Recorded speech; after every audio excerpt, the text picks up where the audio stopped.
चाहे बेधी राखे राम, चाहे बेधी राखे राम, अरे ताही बेधी रही और सीताराम, सीताराम, सीताराम कहिए, सीताराम, सीताराम, सीताराम कहिए।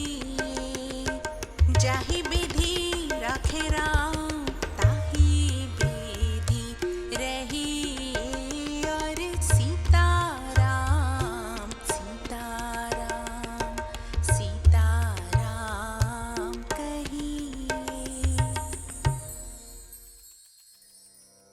भारत माता और हिसाली वाली मैया को मेरा प्रणाम।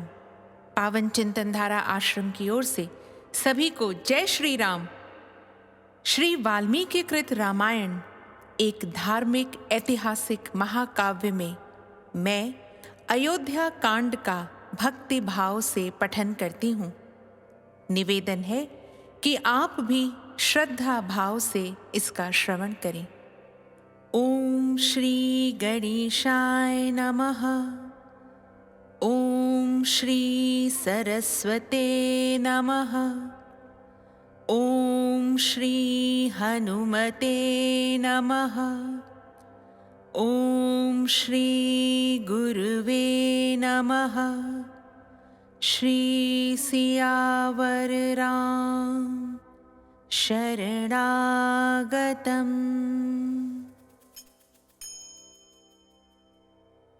109वां सर्ग। श्री राम के द्वारा जाबाली के नास्तिक मत का खंडन करके आस्तिक मत का स्थापन। जाबाली का यह वचन सुनकर सत्य पराक्रमी श्री रामचंद्र जी ने अपनी संशय रहित बुद्धि के द्वारा श्रुति सम्मत सदयुक्ति का आश्रय लेकर कहा, विप्रवर, आपने मेरा प्रिय करने की इच्छा से यहाँ जो बात कही है वह कर्तव्य सी दिखाई देती है, किंतु वास्तव में करने योग्य नहीं है। वह पथ्य सी दिखने पर भी वास्तव में अपथ्य है। जो पुरुष धर्म अथवा वेद की मर्यादा को त्याग देता है वह पाप कर्म में प्रवृत्त हो जाता है। उसके आचार और विचार दोनों भ्रष्ट हो जाते हैं। इसलिए वह सत्पुरुषों में कभी सम्मान नहीं पाता है। आचार ही यह बताता है कि कौन पुरुष उत्तम कुल में उत्पन्न हुआ है और कौन अधम कुल में, कौन वीर है और कौन व्यर्थ ही अपने को पुरुष मानता है, तथा कौन पवित्र है और कौन अपवित्र। आपने जो आचार बताया है उसे अपनाने वाला पुरुष श्रेष्ठ सा दिखाई देने पर भी वास्तव में अनार्य होगा। बाहर से पवित्र दिखने पर भी भीतर से अपवित्र होगा। उत्तम लक्षणों से युक्त सा प्रतीत होने पर भी वास्तव में उसके विपरीत होगा तथा शीलवान सा दिखने पर भी वस्तुतः वह दुशील ही होगा। आपका उपदेश चोला तो धर्म का पहने हुए है, किंतु वास्तव में अधर्म है। इससे संसार में वर्ण संकरता का प्रचार होगा। यदि मैं इसे स्वीकार करके वेदोक्त शुभ कर्मों का अनुष्ठान छोड़ दूं और विधिहीन कर्मों में लग जाऊं, तो कर्तव्य अकर्तव्य का ज्ञान रखने वाला कौन समझदार मनुष्य मुझे श्रेष्ठ समझकर आदर देगा? उस दशा में तो मैं इस जगत में दुराचारी तथा लोक को कलंकित करने वाला समझा जाऊंगा। जहां अपनी की हुई प्रतिज्ञा तोड़ दी जाती है, उस वृत्ति के अनुसार बर्ताव करने पर मैं किस साधन से स्वर्गलोक प्राप्त करूंगा? तथा आपने जिस आचार का उपदेश दिया है वह किसका है जिसका मुझे अनुसरण करना होगा? क्योंकि आपके कथनानुसार मैं पिता आदि में से किसी का कुछ भी नहीं हूँ। आपके बताए हुए मार्ग से चलने पर पहले तो मैं स्वेच्छाचारी हूँगा, फिर यह सारा लोक स्वेच्छाचारी हो जाएगा। क्योंकि राजाओं के जैसे आचरण होते हैं, प्रजा भी वैसा ही आचरण करने लगती है। सत्य का पालन ही राजाओं का दया प्रधान धर्म है, सनातन आचार है। अतः राज्य सत्य स्वरूप है। सत्य में ही संपूर्ण लोक प्रतिष्ठित है।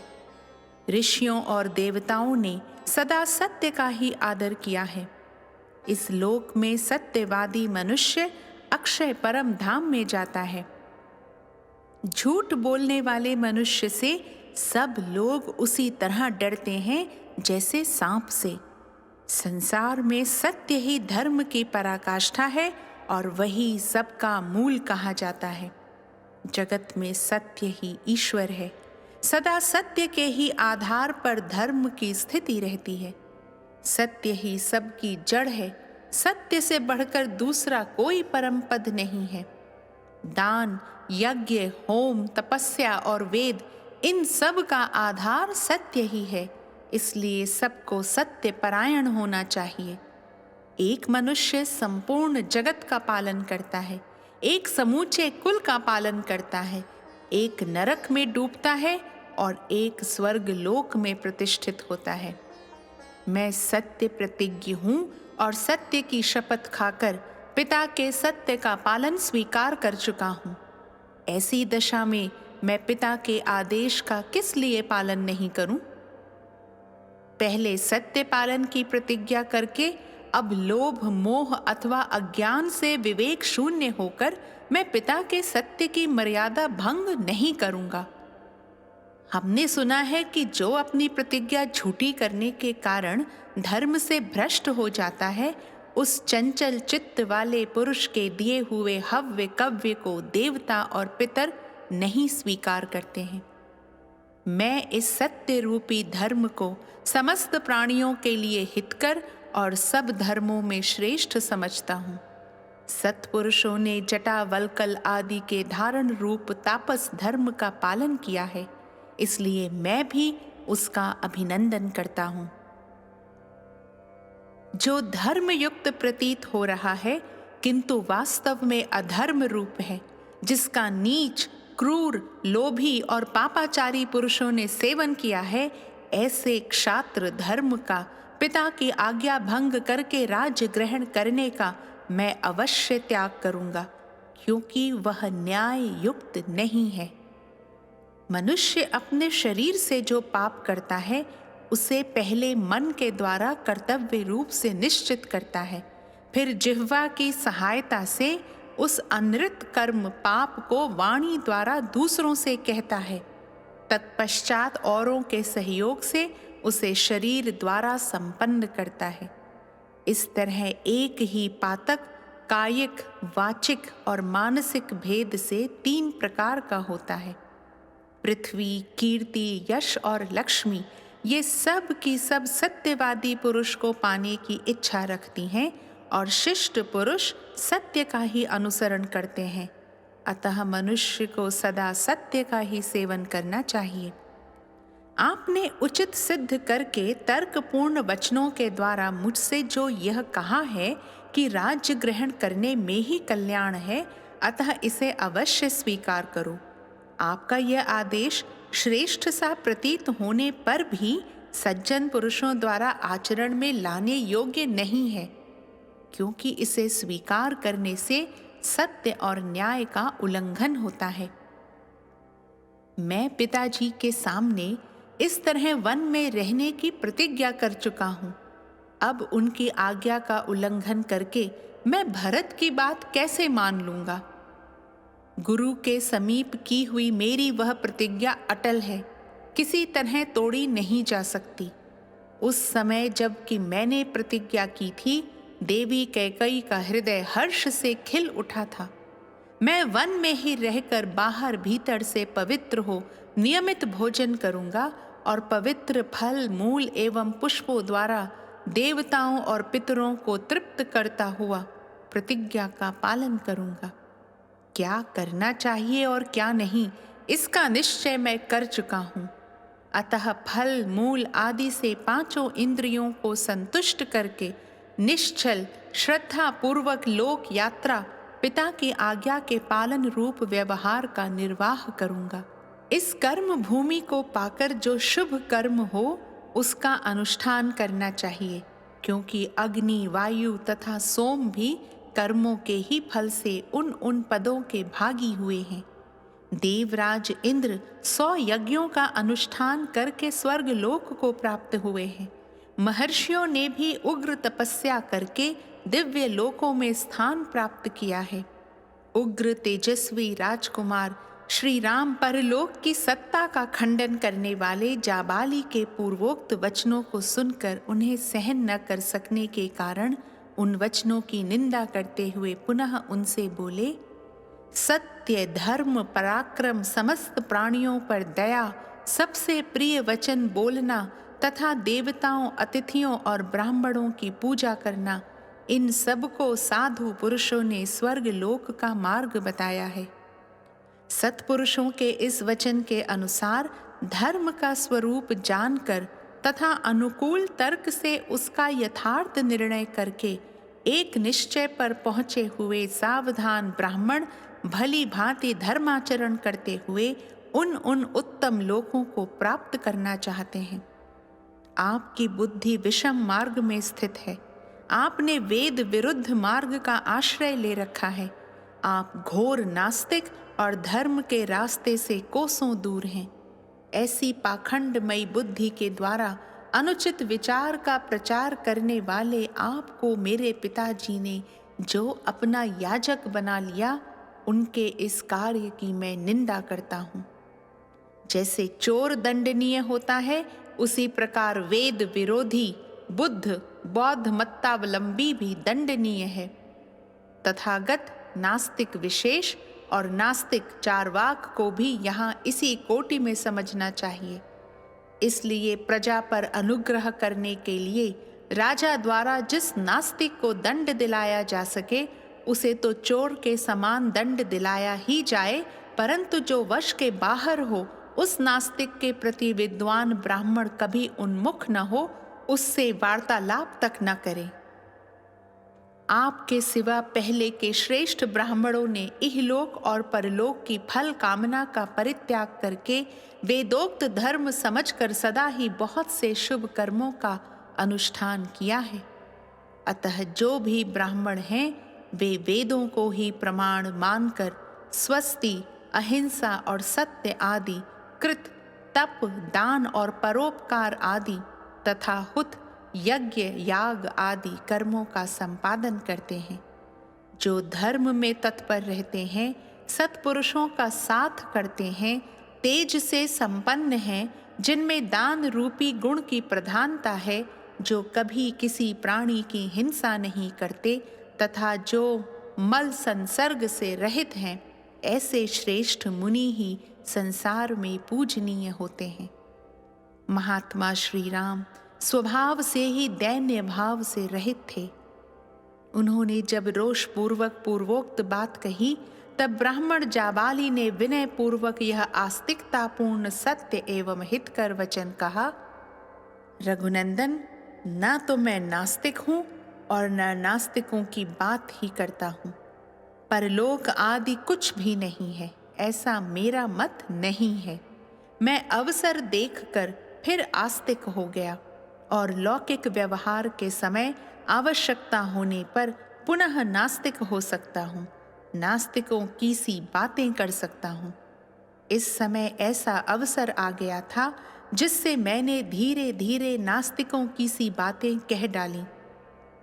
श्री राम, मैंने जो यह बात कही, इसमें मेरा उद्देश्य यही था कि किसी तरह आपको राजी करके अयोध्या लौटाने के लिए तैयार कर लूं।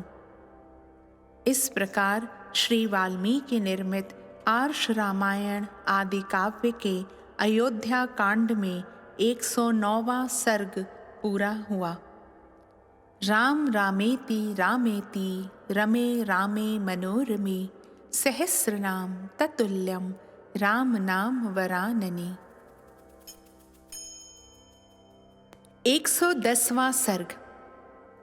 वशिष्ठ जी का सृष्टि परंपरा के साथ इक्ष्वाकु कुल की परंपरा बताकर ज्येष्ठ के ही राज्याभिषेक का औचित्य सिद्ध करना और श्री राम से राज्य ग्रहण करने के लिए कहना। श्री रामचंद्र जी को रुष्ट जानकर महर्षि वशिष्ठ जी ने उनसे कहा, रघुनंदन, महर्षि जाबाली भी यह जानते हैं कि इस लोक के प्राणियों का परलोक में जाना और आना होता रहता है, अतः ये नास्तिक नहीं है। जगदीश्वर, इस समय तुम्हें लौटाने की इच्छा से ही इन्होंने यह नास्तिकता पूर्ण बात कही थी। तुम मुझसे इस लोक की उत्पत्ति का वृतांत सुनो। सृष्टि के प्रारंभ काल में सब कुछ जलमय ही था। उस जल के भीतर ही पृथ्वी का निर्माण हुआ। तदनंतर देवताओं के साथ स्वयं भू ब्रह्मा प्रकट हुए। इसके बाद उन भगवान विष्णु स्वरूप ब्रह्मा ने ही वराह रूप से प्रकट होकर जल के भीतर से इस पृथ्वी को निकाला और अपने कृतात्मा पुत्रों के साथ इस संपूर्ण जगत की सृष्टि की। आकाश स्वरूप पर ब्रह्म परमात्मा से ब्रह्मा जी का प्रादुर्भाव हुआ है, जो नित्य सनातन एवं अविनाशी हैं। उनसे मरीचि उत्पन्न हुए और मरीचि के पुत्र कश्यप हुए। कश्यप से विवस्वान का जन्म हुआ। विवस्वान के पुत्र साक्षात वैवस्वत मनु हुए, जो पहले प्रजापति थे। मनु के पुत्र इक्ष्वाकु हुए, जिन्हें मनु ने सबसे पहले इस पृथ्वी का समृद्धशाली राज्य सौंपा था। उन राजा इक्ष्वाकु को तुम अयोध्या का प्रथम राजा समझो। इक्ष्वाकु के पुत्र श्रीमान कुक्षी के नाम से विख्यात हुए। कुक्षी के वीर पुत्र विकुक्षी हुए। विकुक्षी के महातेजस्वी प्रतापी पुत्र बाण हुए। बाण के महाबाहु पुत्र अनरण्य हुए, जो बड़े भारी तपस्वी थे। सत्पुरुषों में श्रेष्ठ महाराज अनरण्य के राज्य में कभी अनावृष्टि नहीं हुई, अकाल नहीं पड़ा और कोई चोर भी नहीं उत्पन्न हुआ। महाराज अनरण्य से राजा पृथु हुए। उन पृथु से महातेजस्वी त्रिशंकु की उत्पत्ति हुई। वे वीर त्रिशंकु विश्वामित्र के सत्य वचन के प्रभाव से सदेह स्वर्ग लोक को चले गए थे। त्रिशंकु के महायशस्वी धुंधुमार हुए। धुंधुमार से महातेजस्वी युवनाश्व का जन्म हुआ। युवनाश्व के पुत्र श्रीमान मानधाता हुए। मानधाता के महान तेजस्वी पुत्र सुसंधि हुए। सुसंधि के दो पुत्र हुए, ध्रुव संधि और प्रसेनजित। ध्रुव संधि के यशस्वी पुत्र शत्रुसूदन भरत थे। महाबाहु भरत से असित नामक पुत्र उत्पन्न हुआ, जिसके शत्रुभूत प्रतिपक्षी राजा ये है ताल जंग और शूर शशबिंदु उत्पन्न हुए थे। उन सब का सामना करने के लिए सेना का व्यूह बनाकर युद्ध के लिए डटे रहने पर भी शत्रुओं की संख्या अधिक होने के कारण राजा असित को हराकर परदेश की शरण लेनी पड़ी। वे रमणीय शैल शिखर पर प्रसन्नता पूर्वक रहकर मुनि भाव से परमात्मा का मनन चिंतन करने लगे। सुना जाता है कि असित की दो पत्नियां गर्भवती थीं।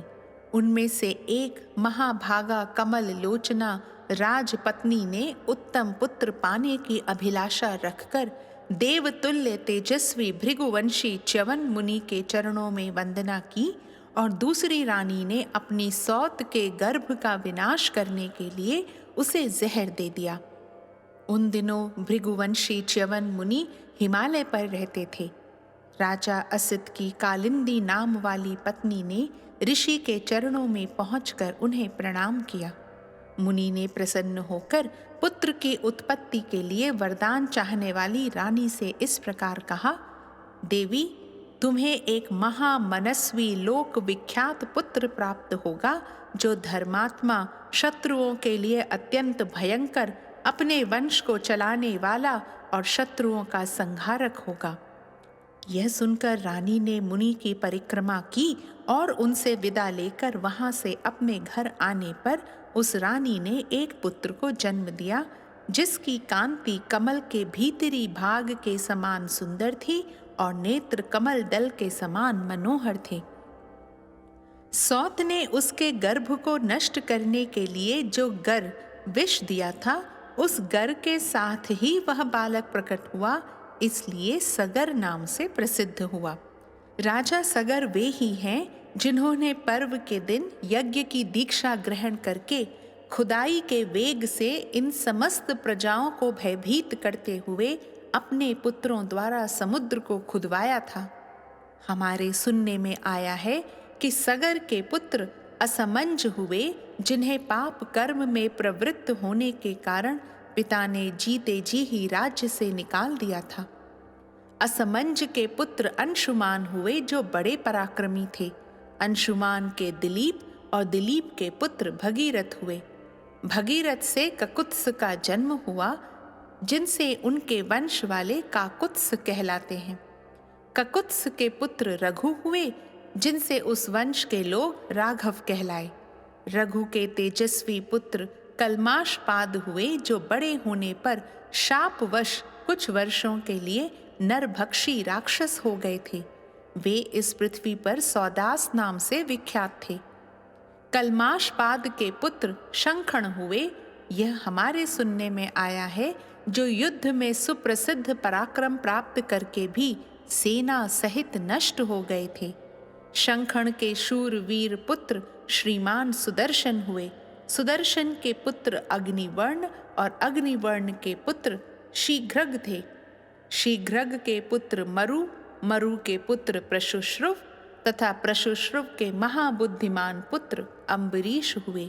अम्बरीश के पुत्र सत्य पराक्रमी नहुष थे।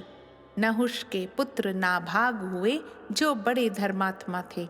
नाभाग के 2 पुत्र हुए, अज और सुव्रत। अज के धर्मात्मा पुत्र राजा दशरथ थे।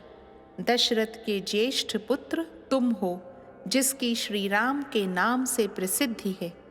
नरेश्वर, यह अयोध्या का राज्य तुम्हारा है। इसे ग्रहण करो और इसकी देखभाल करते रहो। समस्त इक्ष्वाकु वंशियों के यहाँ ज्येष्ठ पुत्र ही राजा होता आया है। ज्येष्ठ के होते हुए छोटा पुत्र राजा नहीं होता है। ज्येष्ठ पुत्र का ही राजा के पद पर अभिषेक होता है। महायशस्वी श्री राम रघुवंशियों का जो अपना सनातन कुल धर्म है, उसको आज तुम नष्ट न करो। बहुत से अवान्तर देशों वाली तथा प्रचुर रत्न राशि से संपन्न इस वसुधा का पिता की भांति पालन करो। इस प्रकार श्री वाल्मीकि निर्मित आर्ष रामायण आदि काव्य के अयोध्या कांड में 110वां सर्ग पूरा हुआ। राम रामेति रामेति रमे रामे मनोरमे सहस्रनाम ततुल्यम राम नाम वरानने। दशरथ